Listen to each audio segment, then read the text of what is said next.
And hello, everyone, and welcome back to Cyrus Webb Presents here on Amazon Live. I'm your host, Cyrus Webb. Glad you all could join us once again. If you guys are new to us on the Amazon platform, welcome. Glad you could be with us. We're counting down to Prime Day, just 2 days left. As you guys know, we have programming all those 2 days to be able to help you guys with your shopping needs, but also with great books. And that brings us to today's guest. We're excited to welcome Chris Colbert to our broadcast today. He's the author of a powerful and thought-provoking book called Technology is Dead.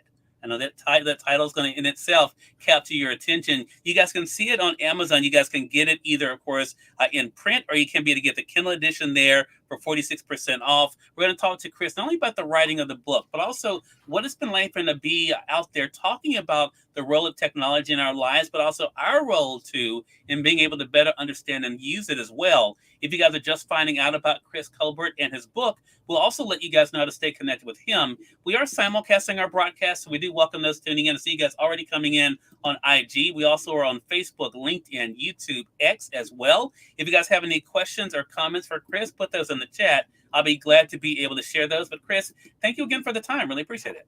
Thank you, Cyrus, and thank to all your listeners for being interested in the topic. Well, it is a powerful topic. I have to say, when this book was first pitched to me, and shout out to our mutual friend Leslie Rossman, I was interested in it before I even read it, because technology is so front of mind these days. Even driving Wall Street, we're seeing, right, with people looking at AI technology and the role that it will have going forward. What has it been like for you, Chris, as you and I were just talking about before we went live here, either through this book or in conversations, to talk about the role of technology in our world? Well, there's an interesting anecdote around all this, which is I wrote the book beginning in COVID. So up until 2019, I was the managing director of the Harvard Innovation Lab, overseeing thousands of startups, both student startups and alumni startups. And one of my observations regarding the failure rate, which was really, really high, like 95%, is that part of the problem for these innovators was they weren't putting human understanding at the forefront of their idea development. So pause for a second. I leave in 2019 to speak around the world. Fast forward, COVID hits. My speaking career is basically put on hold, and I start writing this book, Technology is Dead. And I wrote it between 2020 and 2020, early 2023. Had the manuscript, and I decided not to publish it. And the reason why I decided not to publish it is because my informal research suggested nobody was really that interested. People were busy, people were coming out of COVID, people were whatever. And I told my publisher, I'm just not convinced this is the right time. So I put the manuscript on, literally the printed manuscript sat right here by me on my desk for about, 9 months or so. And then ChatGPT was released. And then all of a sudden, people started caring. All of a sudden, people realized that this AI thing that had been theorized about for years was actually quite real. And that prompted me to call my publisher and say, hey, I think the time is now. I think people are realizing this is not some hypothetical or theoretical, call it threat. This is real. And so, fast forward, the book has been out for a few weeks now, and the reception has been incredible. And I think it's a combination, not just of ChatGPT. I honestly, Cyrus, I think at least many of my friends, and I have friends of every age group, every background, every nationality, you name it. I think a lot of people in the world today are just tired. And they're tired specifically of technology in a way leading them versus them leading technology. Tired of having to catch up, keep up, get ahead, whatever you want to call it. And the volume of life, the transaction frequency, the 24/7 nature, the always on. I think the combination of that exhaustion coupled with the realization that technology unleashed, technology unsteered may in fact be an existential threat. Those two forces, I think, have come together over the last 12 months or so in a lot of people's minds and caused them a fair amount of consternation. And I will say to you, my hope around the consternation is not that they have consternation. My hope is that the consternation turns into motivation to reset the equation between us and it. Yeah, I want to go back to that, Chris, because you bring up a really interesting point. I want to say hello, Shay Baby, hello to you over there on IG. Real Talk with Tanya White, hello to you over there on IG. Stacy, hello to you over there on Facebook. Stacy says, I agree. Yes, it's a lot, almost too much with keeping, especially at my age. And that brings up the point I wanted to make, Chris, because I think to the comment that Stacy was just making, from what you've seen though, it's not something that's generational. It's something that you think is more widespread, this feeling and fear, even when it comes to tech? Absolutely. I mean, I have 3 kids who are early 30s, 34, 32, 30, and all of them have pretty much sworn off social media. Oh, wow. And it's a function both of exhaustion and I think also as an underlying recognition that some of the technology in the world. Let me stop and just say, I am not anti-technology. I am just pro-humanity. Sure. And that the technology that is the technology that will be, it is powerful stuff that can make lives better for millions of people, and I am all for that. Mm-hmm. However, there are technologies that prey on our vulnerabilities. Mm-hmm. And I think social media is the poster child for a technology that preys on a vulnerability called pride, called ego, called the need for validation from others. And it's so painfully obvious now in retrospect, X years later, that I think a lot of people are just exhausted with the sort of beauty contest that social media has become, and so whether you're 25, 35, 45, 55, I think a lot of people are getting tired of it, tired.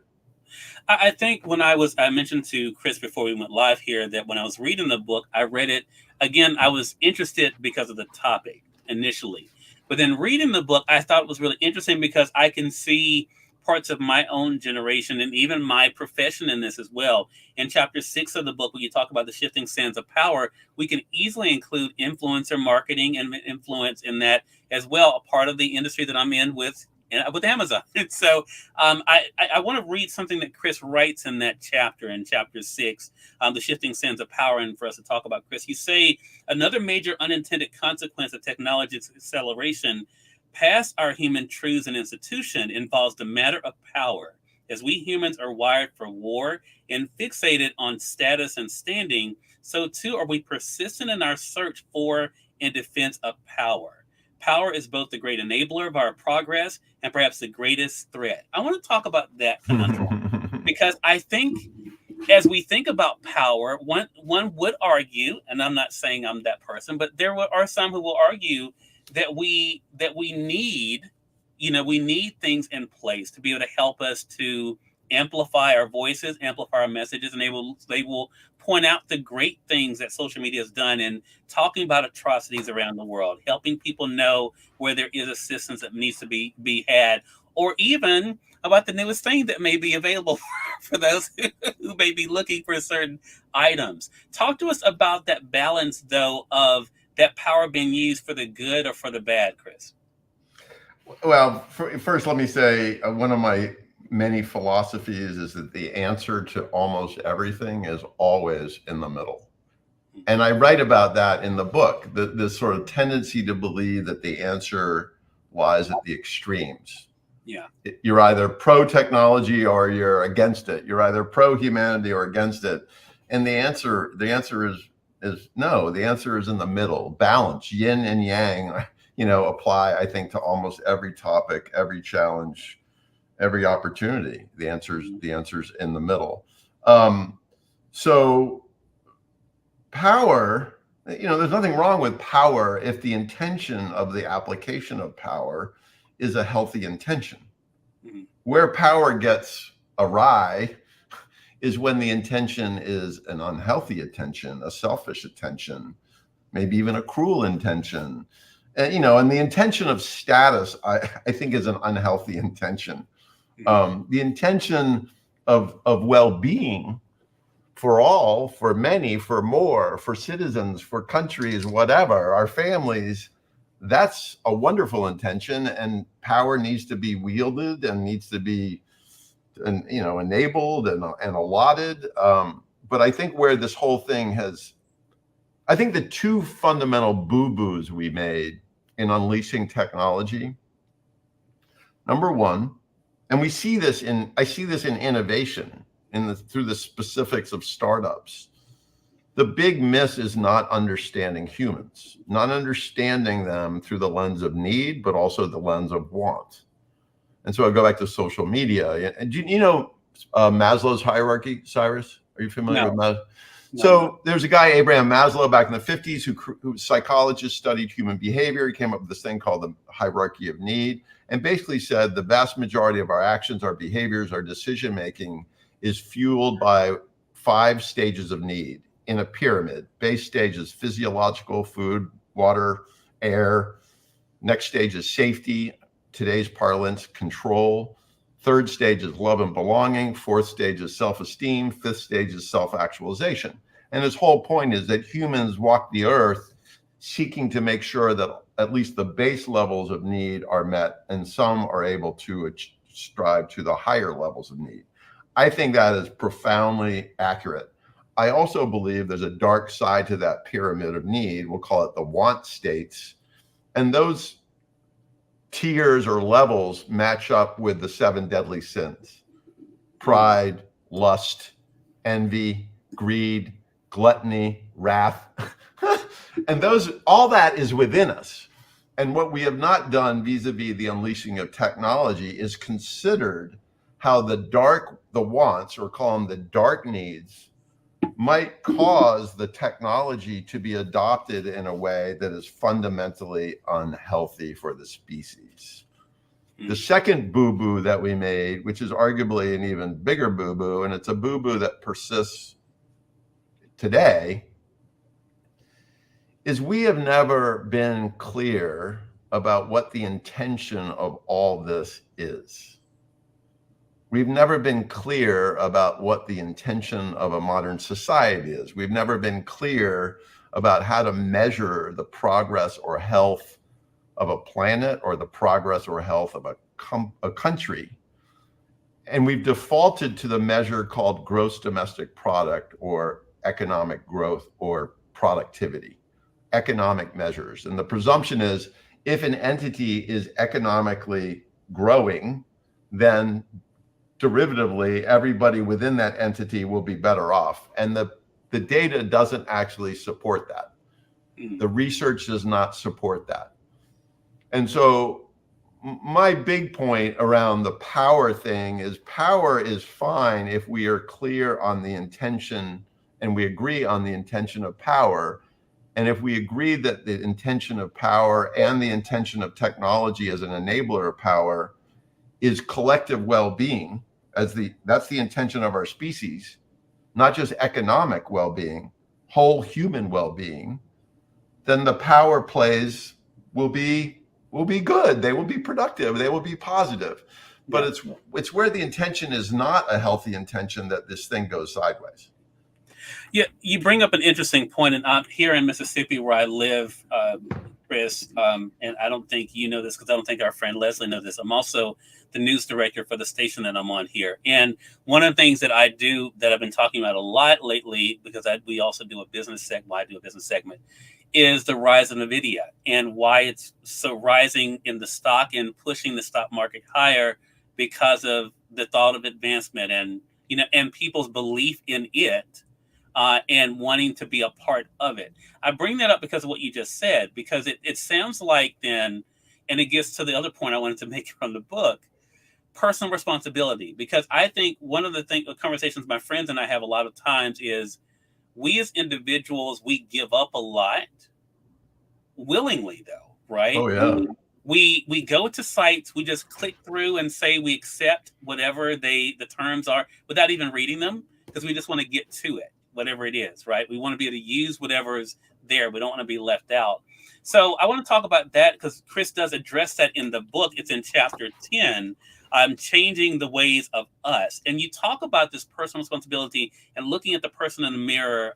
Chris, let's talk about that a bit, because even though as I started off by talking about power and those with power and being of influence, but one thing that I felt like after reading the book is that you remind us that we all are able to have that influence in our families, with our friends, that we all can make those decisions. We can be a part of those conversations, and we can be a part of saying, yes, this is what we accept, or no, this is not what we want.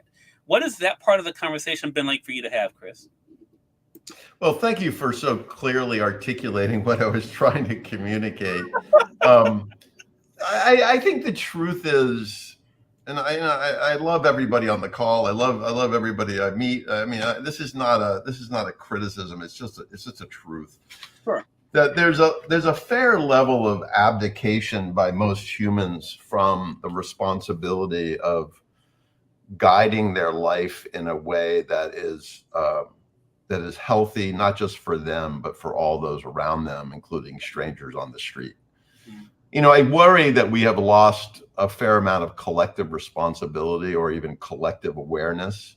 I'm not a religious person. I was not raised in religion, but I do think the growing secularization of society has, coupled with technology and how it allows us to be what I'll call hyper individual. You know, I can live, this is my apartment in downtown Boston. I can live here, Cyrus, and never leave. Yeah. You know, the Amazon guy comes every day, and I don't know his name. It's anonymous, but so I think that the loss of sort of collective education, collective orientation, coupled with hyper individualism, puts us in a state where our mindfulness of the whole, our mindfulness of others, our frankly concern. I'm not saying it's disappeared. I just think it's taken a hit. Right. You know, if you compare it to 20, 30 years ago, I don't think people look sideways much anymore. And if they do, they see the enemy. You know, they see the other not as a fellow human being to be supported and listened to, but actually as the enemy or somebody to be avoided. Like, one of the funny things I do is I say hello to strangers. Mm-hmm. And I will say to you, half the time the person, you know, pulls back and is freaked out that a stranger is saying good morning to them on a beautiful sunny day in downtown Boston. Yeah. And then the other half of the time they respond and say, you know, good morning back. And that's wonderful. But I think that just reflects how atomized and anonymized and effectively individualized our society has become, and it's a problem. You know, I mean, and here's another thing I'll say: if all of a sudden there was an asteroid heading our way, we would actually say hello to strangers. Yeah, and I think that's really interesting. That adversity. And I think I wrote about this. The adversity motivates us to be more willing to take risk and make sacrifice. Mm-hmm. Saying hello to a stranger is taking risk and, in a way, making a sacrifice. Yeah. And absent adversity, many of us are unwilling to do even that simple act. And I think that's both a miss, and I also think it's the easiest thing all of us can do starting tomorrow or today, depending on your time zone. Exactly. So true. Stacy said this book sounds like a must read. It is, Stacy. It is really interesting. I'm going to save what many people probably thought would have been my first question, Chris. I'm going to save that here for the end. But I want to give a quick shout out to those on IG. I appreciate all you guys coming in. Maintain the flame. Hello to you. Antoine Dunn. Hello to you. Antoine Dunn is a recording artist there on the West Coast. Again, I thought about the music industry as well in this when I was reading this book. I thought about the entertainment industry in general, Chris, when I was reading this book about what they just went through with the strikes last year, right? When it comes to AI being a big concern for them and how it was disrupting their industry. So I want to go back to what many people probably wonder. Cyrus, why didn't you ask him, Why did you call the book Technology is Dead? That's a great question. There are two answers. And one thing you should know about me, I always tell the absolute truth because I think that's the most human thing we can do. Sure. The first truth is I because it's provocative. Yeah. And it was actually triggered by, I gave a talk in Singapore in 2018 about innovation, but I wanted to make this point about human first innovation versus technology first innovation. And so I came up with the title in the moment, Technology is Dead. And I presented to 10,000 technologists in Singapore. The meaning of it, however, is what I was trying to communicate is that technology is an inanimate object. It is a tool. It is a thing. And yet it can feel at times like it has insinuated itself into our biology and our psychology. It has become part of who we are and how we think. And I'm trying to sort of provocatively cause a separation in our minds from it is not us. It is dead. We are alive, or hopefully we're alive. Yeah. And we have a choice. Back to your point about stewardship and personal responsibility, we have a choice. And I quote a guy that there's a guy named Ash Carter who was Obama's Secretary of Defense. Great man. Sadly died a couple of years ago. But he and I spoke at a conference at Harvard, 2017, I think. And he said, and this was his thing. I mean, what I wrote about is really sort of Ash Carter's passion project. And he said, we cannot slow technology, but we must learn to steer it. And, now with AI, that sounds like such an obvious statement. But in 2017, that wasn't so obvious. But to me, the steering is not a nation state or United Nations task. The steering is our job. Yeah. Here's another example. Talking to a dad the other day, 2 girls, 9/11.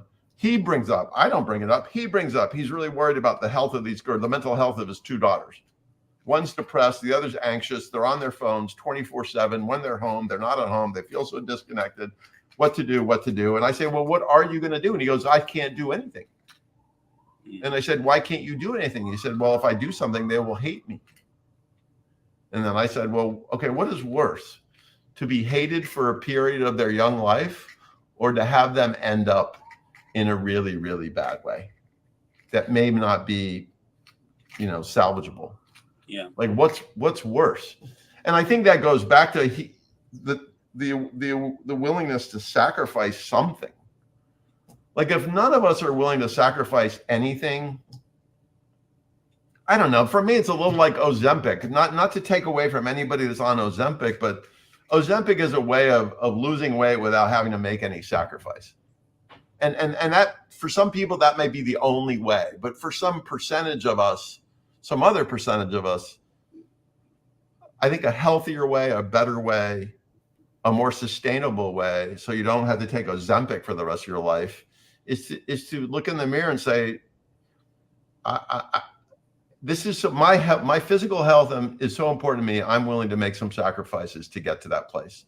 Or my child's mental health is so important to me. I'm willing to sacrifice their love for me in the next year for that. Yeah. But if none of us are willing to sacrifice, absent the adversity of an asteroid heading our way, I just worry. I worry about it. I worry about how does this end up? I don't know. It's a great question, and I think it is something for us to really consider. And I think that's why the book Technology is Dead is great for people to read, Chris. And that's why I'm glad to have you here to talk about it. Again, everyone, Chris Colbert has been our guest. The time flies by so quick, Chris. I know, it's so fast. Yeah, but it's such a great conversation. I want our audience here on Amazon to use the technology available to you to be able to get the book either in print or the Kindle edition here on Amazon. For those joining us on Facebook, LinkedIn, YouTube, you'll find the link to come over to Amazon and get it for yourself. Those joining us on X, we'll put it in the comment section. Those on Instagram, we'll put it in our stories. Chris, how can our audience stay connected with you? 2 ways. I am on Instagram a little bit. I'm not a huge social media person. I'm on LinkedIn a fair amount. largely because of my speaking. I still speak around the world, so that's my platform to get that word out. And then they can also go to chriscolbert.com, where all my talks are, all my writing is. I had a podcast for a couple of years during COVID called Insert Human. All the shows are there. They can listen to those as well. Awesome. Kevin Taylor, hello to you. Jared, hello to you. Shunda, hello to you over there on IG. If you guys came in late here on IG, the replay will be available for you guys. So make sure you guys do watch it again. Technology is Dead. It's a great book. Definitely add it to your reading list. And Chris, looking forward to chatting with you again. Cyrus, thank you so much. And again, thanks to your listeners for caring about this topic. Thank you. And we thank your audience for tuning in as well for another great segment of Cyrus Webb Presents. Until next time, you all make it a great one. We'll talk to you soon. Take care.